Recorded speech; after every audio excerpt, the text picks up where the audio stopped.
আমার দিদিমার মুখে শোনা ছোটবেলায় একটি ছড়া, আপনারা হয়তো শুনে থাকবেন, যে তেঁতুল গাছে একা নড়ে বলে একটা ভূত বাস করে। বাচ্চারা দুষ্টুমি করলে তাদের কান কেটে নুন ঘষে দেয়। একা নড়ে কানে করে তেঁতুল পাড়ে ছড়ে ছড়ে, এক হাতে তার নুনের ভাঁড় আর এক হাতে ছুরি, কান কেটে নুন ঘষে বেড়ায় বাড়ি বাড়ি।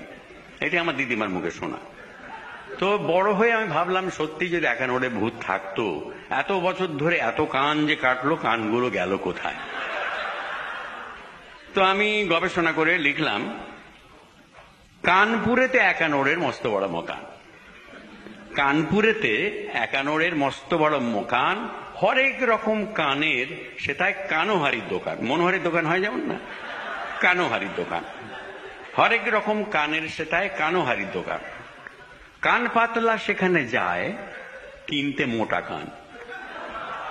কান পাতলা সেখানে যায় কিনতে মোটা কান, আর কানে খাটো কিনে আনে লম্বা দেখে কান। কানাঘুষো যা কিছু হয় যত কানাকানি, কানাঘুষো যা কিছু হয় যত কানাকানি, সবকিছু সেই একানোরে করেছে আমদানি। তখনও দেশ হয়নি স্বাধীন, মন্ত্রী ছিলেন ডানকান, মিস্টার ডানকান। তখনও দেশ হয়নি স্বাধীন, মন্ত্রী ছিলেন ডানকান। একবার কানপুরে গেলেন কিনতে তার বাঁ কান।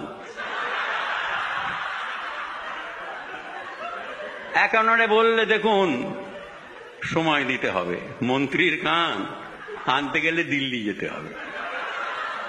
একানোরে বললে, দেখুন সময় দিতে হবে, মন্ত্রীর কান আনতে গেলে দিল্লি যেতে হবে। এই না বলে একানোরে দিল্লি দিল হাঁটা। 6 দিন পরে ফিরে এলো চক্ষু ভাঁটা ভাঁটা। বললে কেঁদে, নিন ফিরিয়ে অ্যাডভান্স টাকাটা, দিল্লি গিয়ে দেখি ওদের সবার দোকান কাটা।